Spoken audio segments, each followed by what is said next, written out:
My name is Dr. Scott Franklin, and after 23 years in clinical practice, I've watched countless patients struggle with the same heartbreaking pattern. They eat what they think is healthy, they follow every rule they've been given, and yet their blood sugar refuses to budge. But what I'm about to share with you today could change everything, starting with your very next meal. Because there's one food sitting in your refrigerator right now that most people with diabetes either fear completely or use in exactly the wrong way. And that single mistake might be the reason your morning numbers stay stuck no matter how hard you try. I'm talking about eggs. Not some exotic superfood, not an expensive supplement, just ordinary eggs. But used correctly, they become one of the most powerful tools you have for controlling blood sugar. And used incorrectly, they can send your numbers climbing before you even finish breakfast. What I'm going to show you today isn't complicated, but it is specific. And the difference between doing it right and doing it wrong can mean the difference between waking up to 175 or waking up to 125. In the next few minutes, I'm going to show you exactly how eggs can stabilize your blood sugar, the 3 preparation mistakes that cancel out all the benefits, and one dinner trick that can lower your fasting number by 15 to 20 points, starting tomorrow morning. If no one has walked you through this before, make sure you're subscribed so you don't miss what comes next. I share strategies like this every single week. Let me tell you about Margaret. Margaret walked into my office about 8 months ago carrying a worn notebook where she'd been tracking her blood sugar for 3 years. She was 67, had been managing type 2 diabetes for nearly a decade, and she looked exhausted in that particular way that comes from trying everything and getting nowhere. Dr. Franklin, she said, setting the notebook on my desk, I stopped eating eggs 2 years ago. My previous doctor told me the cholesterol would damage my heart, so I switched to oatmeal with fruit every morning. I thought I was doing the right thing, but my fasting blood sugar is still between 160 and 180 every single day. My A1C is 8.4, and honestly, I'm hungrier now than I ever was before.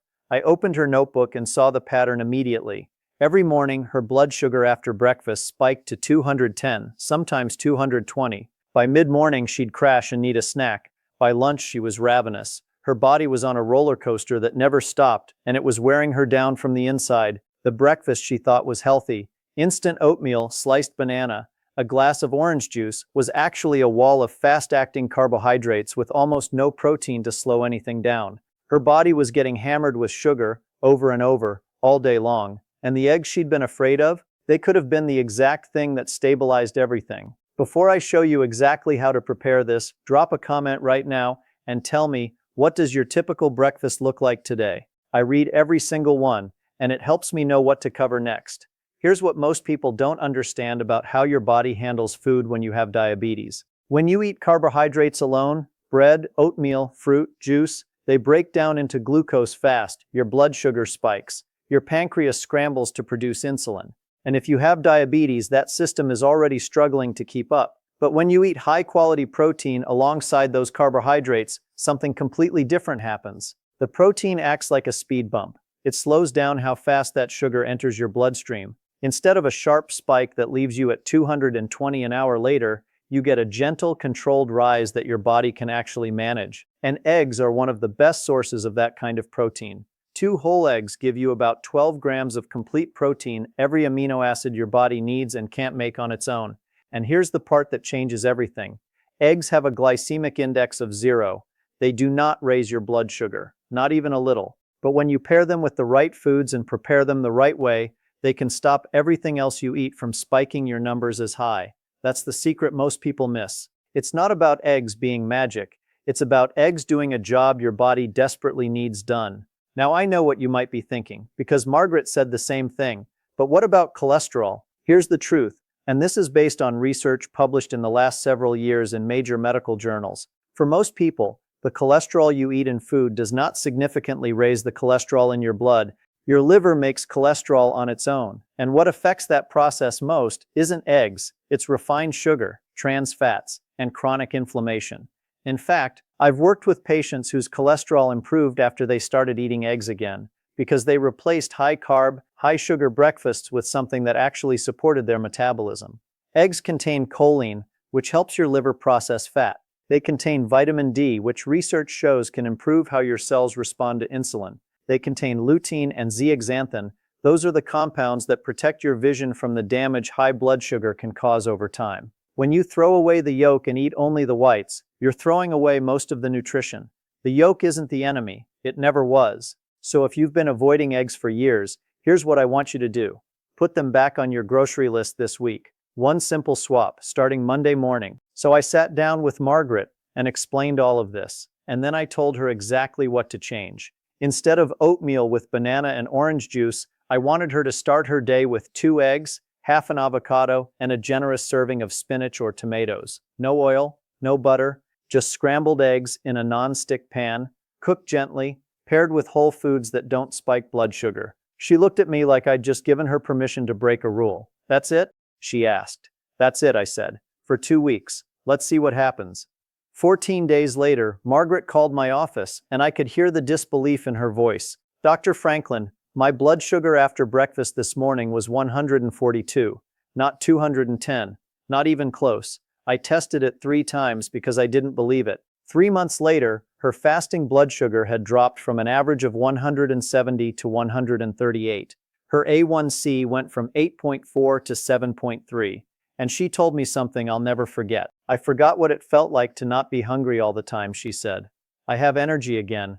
I don't feel like I'm fighting my body anymore."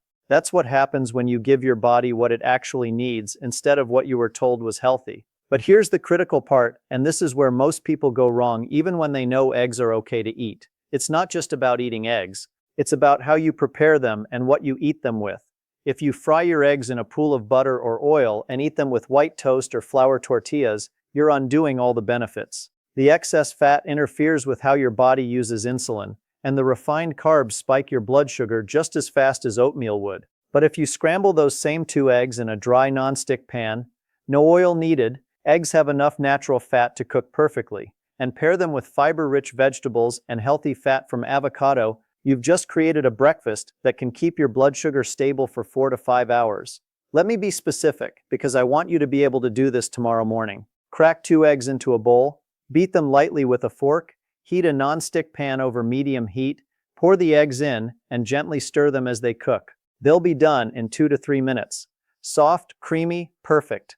No oil, no butter. On the side, half an avocado, sliced, a handful of fresh spinach or a chopped tomato. If you want something warm, sauté the spinach in a separate pan with a splash of water, not oil. If you feel like you need more volume, add 1 slice of real whole grain bread, the kind with seeds you can see, dense and hearty, not soft and fluffy. But eat it after the eggs, not before. If you start with bread, your blood sugar spikes before the protein has a chance to work.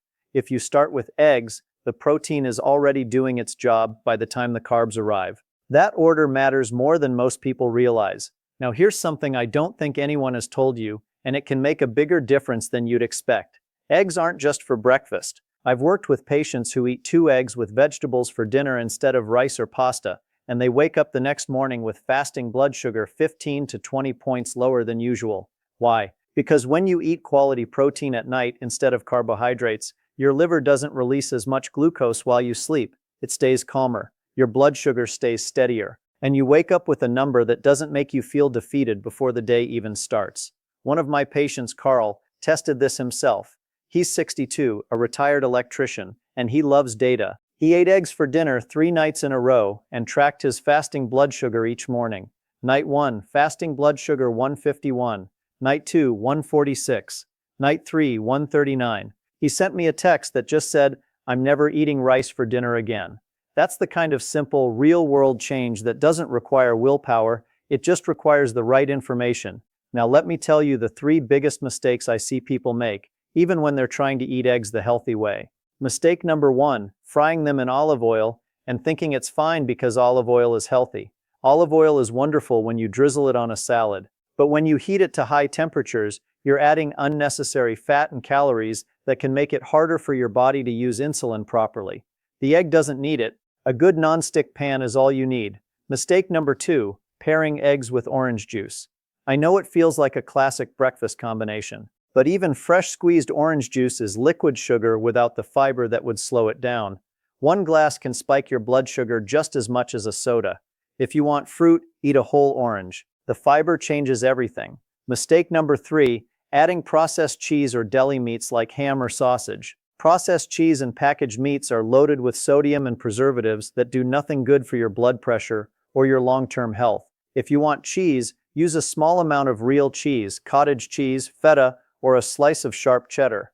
Keep it simple and real. Let me give you one more story, because I think it'll show you just how powerful these small changes can be. His name was Robert. He's 59, works in logistics, and came to see me about 7 months ago. His A1C was 8.7. His fasting blood sugar averaged 182. He'd been on metformin for 4 years, and he told me flat out, "I don't think anything's going to change. I've tried before." His breakfast every day was 2 fried eggs, refried beans, and 3 corn tortillas. He thought he was doing okay because he was eating protein. But the oil he fried the eggs in, the lard in the beans, and the tortillas all together were spiking his blood sugar every single morning. I didn't ask him to give up anything. I just asked him to change how he prepared it.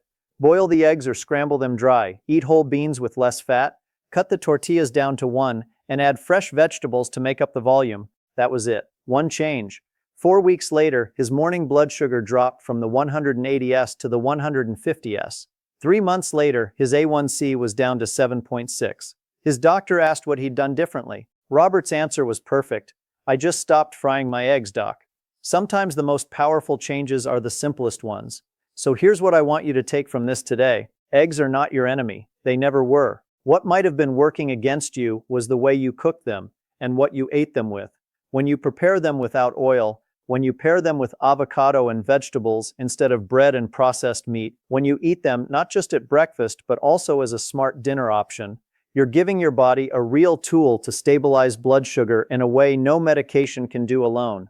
Margaret said it best during her last visit. "Dr. Franklin, I spent 2 years afraid of the wrong thing. The eggs weren't the problem. Not knowing how to use them was. That's exactly what I want for you. I want you to open your refrigerator tomorrow morning, see those eggs, and feel confident that you know exactly how to use them in your favor." If this video gave you clarity you didn't have before, do me a favor, subscribe to this channel right now and turn on notifications. Every week I share strategies like this, real, research-backed, practical information designed to help you take control without feeling overwhelmed. Hit the like button if this helped you, and share it with someone you care about who's struggling with their numbers. That one share could be the thing that finally makes it click for them. This video is for educational purposes. Always talk to your doctor before making changes to your diet, especially if you're taking medication. Your doctor knows your full picture, and any good strategy works best when your whole care team is on the same page. Your body is more capable than you think. It's just been waiting for the right approach. Make this one change tomorrow morning. Your numbers will tell you everything you need to know. I'll see you in the next video.